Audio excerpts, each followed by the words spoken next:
Miss Horsley wore her pearl necklace almost every day. Out of the 28 pearls altogether, only 3 were real, but Miss Horsley would never tell you this, because she would not even accept the fact herself. What she would say when she received a compliment on her fancy jewelry, or when someone asked what sentiment made her wear the necklace religiously, was probably along the lines of, "Oh, this lovely old thing? Why, I am glad you like it. Yes, these are all genuine pearls, plucked straight from the clam by my 11th husband."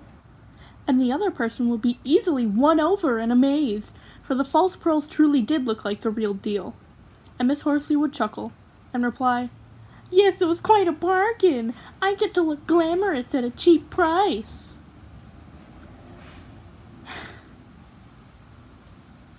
But the price was not cheap in the slightest. And the sentiment, Miss Horsley? Is it because your 11th husband made it for you? Excuse me? Surely you must have some fond memory attached to that necklace in order for you to wear it almost constantly, but I thought you and your 11th husband split up.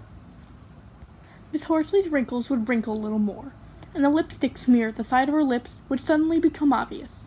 Her eyes would dart to the left, her skin seeming to sag deeper.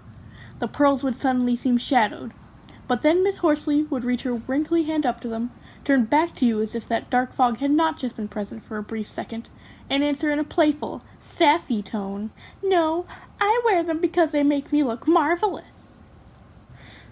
I'm sure she found her little secret amusing. Miss Horsley didn't have any trouble convincing herself that the pearls were real, as she didn't really need them to show off her wealth. Her wealth showed itself far more in the form of a big olive green house, with 3 stories and a section that looked like a castle tower curving around the front right corner. It was the direct opposite of a barn.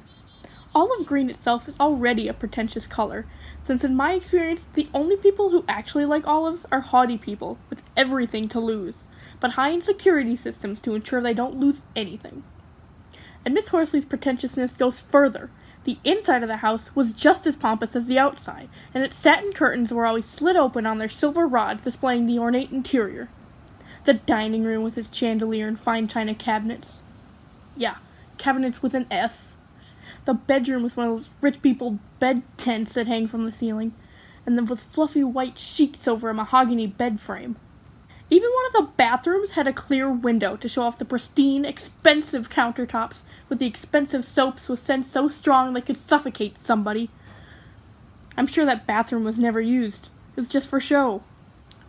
But Miss Horsley had one room that nearly nobody saw, and that was a dirty little walk-in closet-sized room where she kept every secret she ever had, and it was a stupid decision to have such a room. Really, recording your secrets anywhere is stupid. Even writing down your secrets in a diary is stupid. For even if you hide it in the darkest, deepest hole in the ground under the box holding your childhood pet hamster Gregory, eventually some nosy archaeologist who can't mind his own business will discover it, and at this point you will be dead, so you can only hope that the English language has evolved so as to make the contents of your diary unreadable, and thus inferred to be a hamster obituary.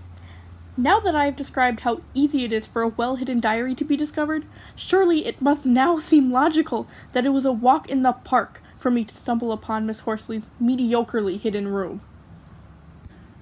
If only she hadn't been so sentimental.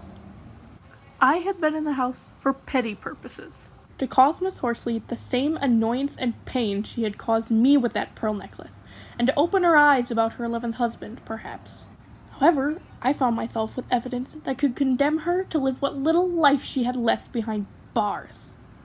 I stood there for quite a while, debating between giving in to my pettiness and getting the ultimate last laugh, or keeping a bit of respect, and just getting flat even. In the end, it didn't really matter. Miss Horsley still would have finished her work early. She still would have come home and opened the door to her secret room, a glistening fine china teacup in one hand.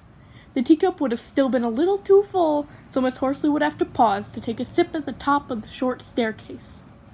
Mid-sip, her wrinkles would still have moved upwards in alarm when she saw me at the bottom of the stairs.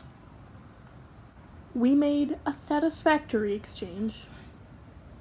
I went home with the pearl necklace and a lack of a breaking and entering charge, and Miss Horsley got to keep her secrets.